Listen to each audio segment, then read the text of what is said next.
નમસ્કાર મિત્રો, સ્વાગત છે તમારું આપણી આ યુટ્યુબ ચેનલમાં જેનું નામ છે ગુજરાતી જીકેની જમાવટ. તો આગામી 19 ફેબ્રુઆરી 2025ના રોજ ગુજરાત રાજ્યના નાણામંત્રી કનુભાઈ દેસાઈ દ્વારા ગુજરાત રાજ્ય સરકારનું વર્ષ 2025-26નું પૂર્ણ કદનું બજેટ વિધાનસભામાં રજૂ થવા જઈ રહ્યું છે. મિત્રો, કેન્દ્ર સરકાર દ્વારા 1 ફેબ્રુઆરી 2025ના રોજ કેન્દ્ર સરકારનું વર્ષ 2025-26નું બજેટ રજૂ થઈ ગયું છે.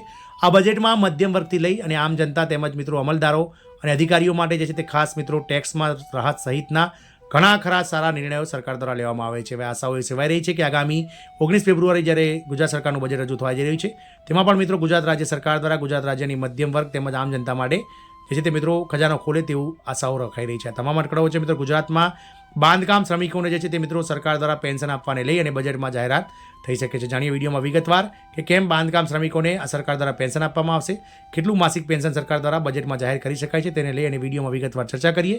તો વિડીયોના અંત સુધી આપ બન્યા રહો અને જો ચેનલમાં પહેલીવાર અમારો વિડીયો જોતા હોય તો અમારી ચેનલને લાઇક, શેર, સબસ્ક્રાઇબ કરી બાજુમાં રહેલું બેલ આઇકોન દબાવી નોટિફિકેશન ઓન કરી લો, જેથી કરીને ચેનલ પર મૂકવામાં આવતા આવા ભરતીઓના ન્યૂઝ તેમજ આવા સરકારના બજેટના ન્યૂઝ તમને સરળતાથી ચેનલના માધ્યમથી ઉપલબ્ધ થઈ જાય.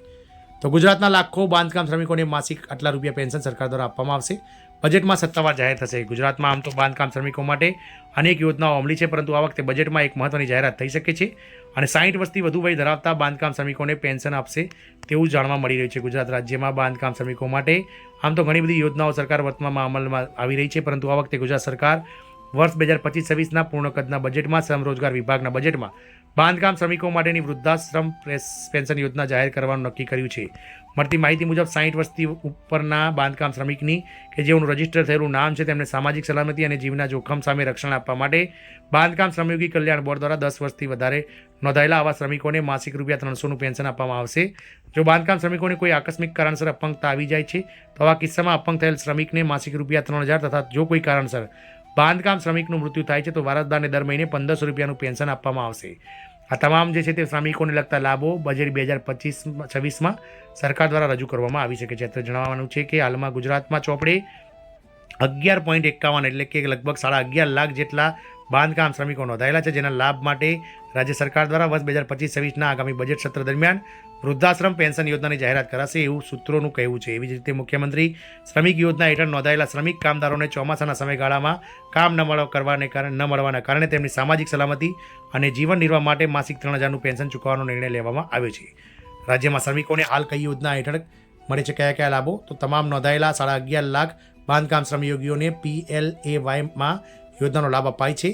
ગુજરાત મકાન અને અન્ય બાંધકામ શ્રમયોગી કલ્યાણ બોર્ડની પ્રધાનમંત્રી જીવન જ્યોતિ વીમા યોજનામાં સુધારો કરાયો છે. આવા નોંધાયેલા બાંધકામ શ્રમયોગીઓ તથા તેમના બાળકો માટેની કુશળ શ્રમિક સહાય યોજનાનો લાભ અપાય છે. બાંધકામ શ્રમિકોને બેટરી ઓપરેટેડ દ્વિચક્રી વાહનની ખરીદી માટે નાણાકીય સહાય અપાય છે. બાંધકામ શ્રમયોગીઓને માટે પ્રી ફેબ્રિકેટેડ કામચલાઉ આવાસ પૂરા પાડવામાં આવે છે. બાંધકામ શ્રમિકો માટેની અકસ્માત મૃત્યુ સહાય યોજનામાં સુધારો કરીને સહાયમાં વધારો કરાયો છે, પરંતુ તેમને સંપૂર્ણ તબીબી સહાય અપાય છે. નોંધાયેલા બાંધકામ શ્રમિક યોગીના બાળકોના વિશિષ્ટ અભ્યાસના કોચિંગ માટે આર્થિક સહાય આપવામાં આવી રહી છે. અમદાવાદના નોંધાયેલા બાંધકામ શ્રમિકોને મુખ્યમંત્રી ભાગ્યલક્ષ્મી બોન્ડ યોજના આપવામાં આવે છે. પ્રધાનમંત્રી શ્રમયોગી માનધન યોજના નોંધાયેલા દિવ્યાંગ બાળકોના બાંધકામ શ્રમિકોને બેટરી સંચાલિત ત્રિચક્રી એટલે કે ઈ રિક્ષા વાહન માટે સબસિડી આપવાની યોજના, પ્રધાનમંત્રી જીવન જ્યોતિ વીમા યોજના, બાંધકામ શ્રમિકો માટે વધુ 100 ધન્વંતરી આરોગ્ય રથ યોજના પણ અમલમાં મૂકવામાં આવી છે. આમ મિત્રો, હાલમાં બાંધકામ શ્રમિકો માટે સરકાર દ્વારા બજેટમાં વર્ષ 2025-26નું જે ગુજરાતનું 19 ફેબ્રુઆરી બજેટ રજૂ થવાનું છે તેમાં ખજાનો ખોલવામાં આવે તો નવાઈ નહીં. જય હિન્દ. અસ્તુ.